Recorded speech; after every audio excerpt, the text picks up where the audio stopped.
Good morning. I am Kathy Giles Diaz, and on behalf of the State Department's Media Hub in Brussels, I'd like to welcome participants to today's interactive online press briefing. Today, we will be speaking with Ambassador James Jeffrey, U.S. Special Representative for Syria Engagement and Special Envoy to the Global Coalition to Defeat ISIS. Before I turn it over to Ambassador Jeffrey for opening remarks, I would like to make a few comments on procedures for today's briefing. You can start submitting your questions by clicking on the Questions tab and typing in the box that says Type Your Question. Please feel free to leave questions in English, Russian, or French, and we will translate as necessary. If you see a colleague ask a question you'd like us to answer, you can upvote it by clicking the Like button to the right of the question. We will try to get to as many questions as possible in the limited time that we have. So show your support for the questions you'd most like us to cover. You can also submit questions or notify us of technical difficulties by emailing thebrussels.hub@state.gov. Again, that is thebrussels.hub@state.gov. And with that, let's get started. Ambassador Jeffrey, thanks for joining us today. I'll turn it over to you for an opening statement. Thank you, Kathy, and welcome everybody. It's a pleasure to be here today because we've got exciting news about the European Union UN conference on donors for Syria humanitarian assistance that was held here yesterday, and I was the head of the U.S. delegation. We saw representatives of over 60 countries and many international organizations commit to continue to help the terrible conditions of roughly half the Syrian population with pledges of over $7 billion, including approximately $400 million that the U.S. government made yesterday. This is an extraordinary humanitarian response to what in many respects is the biggest humanitarian crisis we have in the world today. But the other thing that's important is the participants in this conference recognize that this is not just a humanitarian crisis. This crisis has a cause, and the cause is the behavior of the Assad regime and those who have supported Assad. And therefore, there was a very strong commitment alongside the humanitarian donations to pursue a de-escalation of the combat and a political process under the UN where all of us would support the UN envoy Geir Pedersen. He was newly nominated to try to find a solution to what is now an 8-year-old conflict. So I'll stop there. Great, thank you very much. So our first question comes to us from Konstantinos Polis from the Press Project, and he asks, could you please describe the actual cost of the troop withdrawal from Syria, as well as for the residual force that's left there? Also, is there a timetable? A, there is no timetable. B, costs are complicated when you're dealing about military operations. The total cost of our military operations in Syria last year was approximately $2 billion out of a defense budget of $700 billion, so therefore a very small part of it. And that was primarily for precision-guided munitions to ensure that we were hitting Daesh or ISIS targets and not the civilians. We anticipate with a smaller force going on into the future and with far less combat, because the final battle against Daesh is about to finish, that we will have far less costs going into the future on a yearly basis than we have now. But again, there is no timetable. Thank you. For our next question, we'll turn to Michael Peel from the Financial Times. He asks, what commitment is the U.S. looking for from European allies on military presence in Syria? And which European countries have agreed to what so far? Certainly. The President, in withdrawing our forces in December, and that withdrawal in principle stays, but we're keeping some of the forces on for an indefinite period of time to continue the core mission that our forces and our coalition members who are also in Syria with us were carrying out, which is the enduring defeat of ISIS. As I said, we are just about finished with the campaign along the Euphrates to defeat the last territorial holdings of the caliphate. They're down to a few hundred fighters in less than a square kilometer of land. But the struggle to defeat the ideology, the struggle to defeat sleeper cells, the struggle to secure and stabilize regions that have been terrorized by ISIS for years, both in Iraq and in Syria, particularly the northeast where we feel we're responsible, will continue. Thus, aside from a small number of American troops, we've asked other members of the coalition to provide certain troop contingents as well as part of the President's very important goal of burden sharing among our alliance members and coalition members. We've gotten what I would call very positive responses from a good number of countries, but no one has made a final determination because we're still working out the specific missions and the specific military needs. But I think that this will be, in the end, a good news story. Great. Okay, our next question comes to us from Sandy Hafar. The question is, there are American assurances about the impossibility of normalization with the Assad regime, but the political solution is still faltering or elusive. Does the U.S. have plans to speed up the political process? Since you spoke earlier about the importance of forming the Syrian Constitutional Committee? Good question. First of all, we're absolutely committed. And what I heard yesterday from, as I said, over 60 countries and international organizations is that the international community is committed to holding the Assad regime's feet to the fire on the political process that was laid out in UN Security Council Resolution 2254 for a Syrian government that behaves differently, because we can trace back the rise of ISIS, the huge refugee flow, 6.5 million people, as many as that, plus millions more displaced within Syria, all back to the behavior of the regime. So there's no purpose in trying to deal with the consequences of this tragedy, humanitarian assistance, as an end in and of itself. We have to work on the political process. But in the end, that is a process by and through the Syrian people, facilitated by the UN, which has appointed an envoy for that purpose, Geir Pedersen, and supported by the United States and other countries. So it is not America's job to lead this process. It's America's job and that of many other countries to support it, and we are supporting it in every way possible. We are meeting constantly with people from other key countries that have stakes in the Syrian conflict, and that's many countries, to ensure that the UN and that the Syrian people move in the right direction. We, again, are confident that in the end we will prevail. Our next question comes to us from Rajib Soilu from Middle East Eye, who asks, Turkey wants the ultimate control in the proposed safe zone in northern Syria, but the U.S. military officials, especially CENTCOM, dislike that idea. How will you convince Turks about not having the last say in the safe zone? Well, first of all, diplomacy is diplomacy. You take various positions and you try to find bridging strategies and bridging solutions. The President has made clear that he is very concerned about Turkey's legitimate security concerns. The Turks are afraid that the SDF, our local partner in northeast Syria, which is partially Kurdish and largely commanded by Kurdish individuals, does have ties with the PKK, and thus Turkey has legitimate security concerns. The President has pledged, and the rest of us have, to meet these Turkish security concerns. We're also very concerned, however, that we do not see any mistreatment of the Kurdish population who has risen up with us against Assad. Not Assad, we're against Daesh, to some degree also against Assad. So we're trying very hard to find a way to meet both these sets of concerns. Again, we're confident that we'll find a solution, but we have not yet. Thank you. For our next question, we will turn to Deborah Haynes from Sky News. She asks, what is being done to counter the regrouping and strengthening of Daesh within Iraq? Is there a concern that Daesh will rise once again even after the caliphate in Syria is retaken? There's a great concern. We believe that there's between 15 and 20,000 Daesh adherents, armed adherents, active, although many are in sleeper cells, in Syria and in Iraq. The good news is that other than this small stretch of territory along the Euphrates, Daesh no longer controls terrain. They no longer have a caliphate or a state.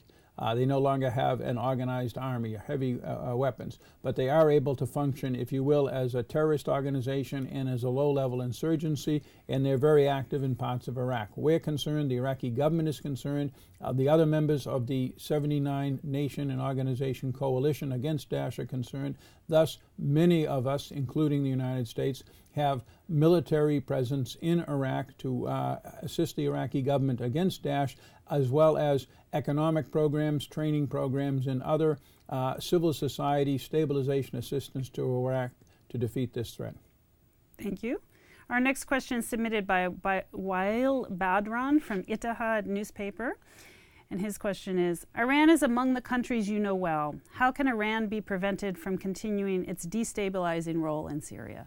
Iran's destabilizing role begins not just in Syria, but throughout the region: Lebanon, Iraq, Afghanistan, Yemen. First and foremost, we have to accept that Iran has no long-term role as a power projection force throughout the Middle East. Thus, our call for all Iranian commanded forces to be withdrawn from Syria. Iran entered Syria initially to try to prop up the Assad regime. To some degree, it succeeded. But then it introduced long-range weapon systems like we have seen in northern Yemen, like we have seen in southern Lebanon, and like we've seen in northern Yemen. And our partner Israel feels very threatened by this. Thus, we've seen a set of strikes against Iranian targets in Syria and an escalation of tensions. We're trying to calm these tensions while at the same time making it clear that part of our core policy towards Syria is all foreign forces since 2011 have to leave. That specifically means the Iranians, and we will hold to that. Our next question comes to us from Rima Abu Hamdia with Al Arabiya TV. She asks, does the administration, we've lost that question a minute. She asked, does the administration have a plan on Syria aside from pulling troops? How does the administration see Syria and cooperation on Syria with Turkey and other countries in the region in the coming weeks? Well, first of all, we're pulling some of our troops, but we're keeping a contingent on in northeast Syria, along with coalition partners, along with control of the airspace, to continue the fight against Daesh and to ensure that we do not have a destabilizing vacuum in that area that we have fought so hard and our partners fought so hard to clear of Daesh. Secondly, we're also maintaining a force in Al-Tamf, which is in the tri-border area in southern Syria, adjacent to Iraq and Jordan. Our goal is, again, to be certain that local forces are capable of dealing with the remnants of Daesh and making political contributions to the UN effort to find an overarching settlement to the Syrian conflict. These two are tied. Daesh is a product of the Syrian conflict. It's a product of the way the Assad regime treated its own population, because its own population are the people who turned to Daesh in the first place. So you cannot solve one problem, Daesh, definitively without solving the other, which is the way that the Assad regime treats its own people. Thank you.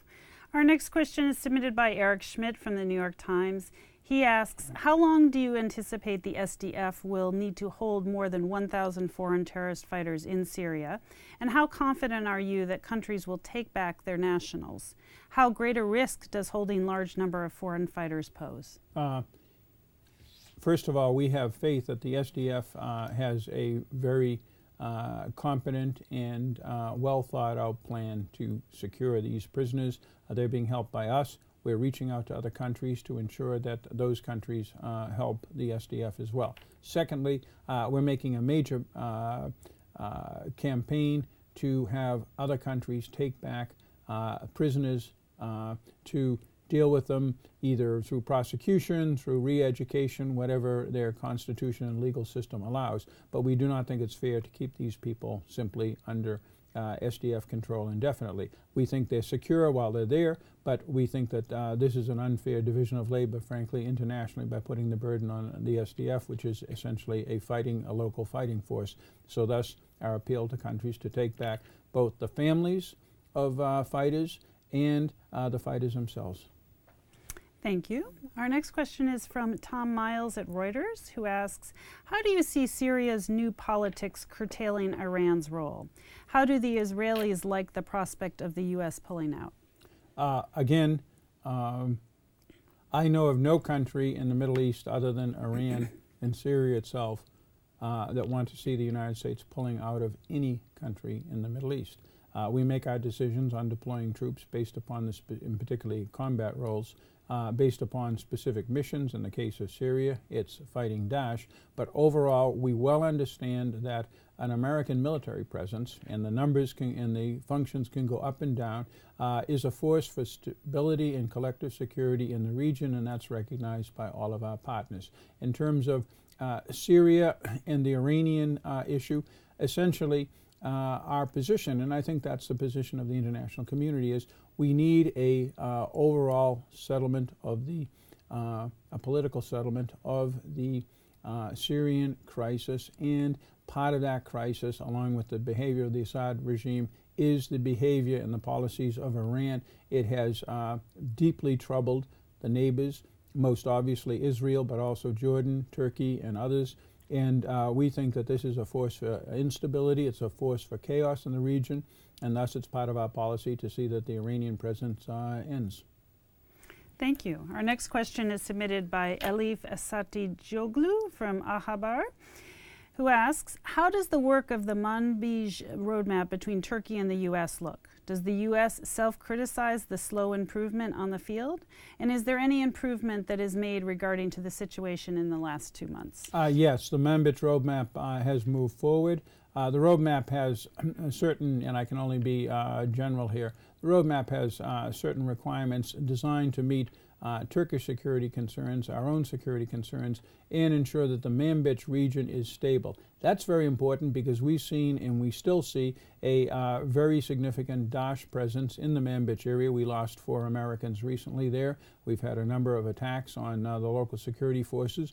We also see Russian and regime and Iranian Revolutionary Guard elements attempting to challenge the borders of the Manbij lines from the south. So it's a very complex environment. Nonetheless, we have a roadmap with Turkey that involves the pullback of certain leadership of the YPG, which is the core element of the SDF, which Turkey argues with some logic is related to the PKK. And we also have procedures in place to do joint patrols with the Turks in the Manbij area. We have done many of them for the last 3 months. So we've seen considerable progress in the last 3 months. Were we slow getting off to a start? Yes, but this is very complicated. We're talking about, imagine, joint Turkish-American combat units in the middle of a combat zone moving across the country. That's complicated. Changing the leadership of security forces in a very sensitive and dangerous environment. That's complicated too, but we're confident that we're making progress and we'll make more. All right. Our next question is submitted by Vladimir Emrekov from Interfax in Russia, and he asks, do you maintain contacts with Turkey and Russia about the situation in northern Syria? How would you characterize these contacts? Diplomatic contacts by their nature are often not fully characterized to the public, but we have daily contact with both Turkey and Russia at various levels, including military and diplomatic, on the Syrian situation, on various aspects of it. I mentioned Manbij, I mentioned Al-Tanf, I mentioned Idlib, I mentioned the Northeast. All of these are subjects of our conversations. They're very, very productive technically at the military-to-military level. At the political level, to the extent we can come to agreed positions on specific issues, we make progress, particularly with the Turks, our NATO allies. With Russia, we have good exchanges of views. We understand each side's position, but how much progress we've made, I would say that's been limited on the political solution to Syria. All right, thank you. Our next question comes to us from Wael Badran from Ittihad newspaper, who asks, U.S. forces have begun the process of deliberate withdrawal from Syria. So what is your strategy to prevent a permanent ISIS presence in parts of Syria? Iran is among the countries you know well. How can Iran be prevented from continuing its destabilizing role in Syria? Mm-hmm. Well, again, we will be keeping some troops on. We'll be working with our local partners, both the Syrian Democratic Forces and local security forces along the Euphrates and in Manbij in particular, as well as with other coalition partners who we believe will be contributing forces to the mission to keep the region secure in the Northeast. In the rest of Syria, we are concerned about that as well because there is an ISIS presence, for example, in Idlib and in the south. Occasionally, we do military actions of one or another sort, but generally, we don't have control over that area. The regime and its Russian and Iranian allies do. We hope that they are successful in defeating ISIS, but ISIS is hard to defeat. And thus we watch that very closely. In terms of getting Iran out, the second question, this requires a political solution to the crisis. It requires a recognition that by all sides, beginning with the Syrian people, of what the political situation in Syria will be, what its relationship with its neighbors will be, and why an outside force such as Iran is not contributing to that model or that vision. At that point, we think that Syria itself would invite Iran to leave. All right, and we have another question from Dylan Deniz Kilisoglu from NTV, who asks, what is the roadmap for the U.S. withdrawing from Syria, taking into consideration possible patrolling activities of Russia and Turkey in Idlib? Well, we're not in Idlib itself. We welcomed the Sochi agreement between Russia and Turkey, which includes patrolling, joint or coordinated patrolling between Russian and Turkish forces along the perimeter of Idlib back in the September 2018 agreement. We're happy that that element of the agreement has now begun. We believe that Idlib is extremely important. We have said at every level, beginning with President Trump, that any intervention, a major intervention into Idlib by the regime and its supporters would be a reckless escalation of the entire situation in Syria. It would unleash millions of new refugees or IDPs. It would be a humanitarian disaster. There would be a risk of terrorists being spread around all of Eurasia. So we are urging caution on all sides, and we're in standing contact with both the Russians and the Turks on Idlib. Unfortunately, that was the last question we have time for. Do you have any closing words you would like to offer, Ambassador? Just a few.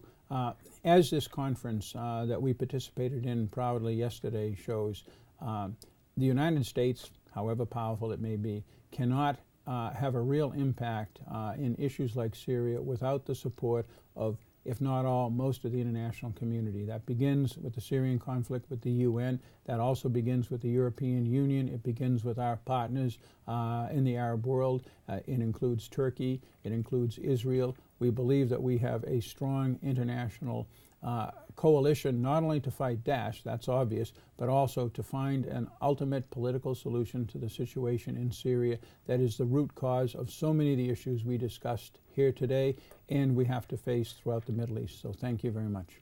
Thank you. And thank you to all of you for your questions, and thank you to Ambassador Jeffrey for joining us. To the participants who joined us today, we will send links to broadcast quality files momentarily to everyone that registered for the call through Eventbrite. You can use these to clip audio or video from today's program. We will also provide a transcript as soon as it is available. If you didn't register through Eventbrite and want to receive the files, please fill out the short survey by clicking on the Polls tab at the top of the event page. Thank you again for your participation, and we hope you can join us for another press briefing soon.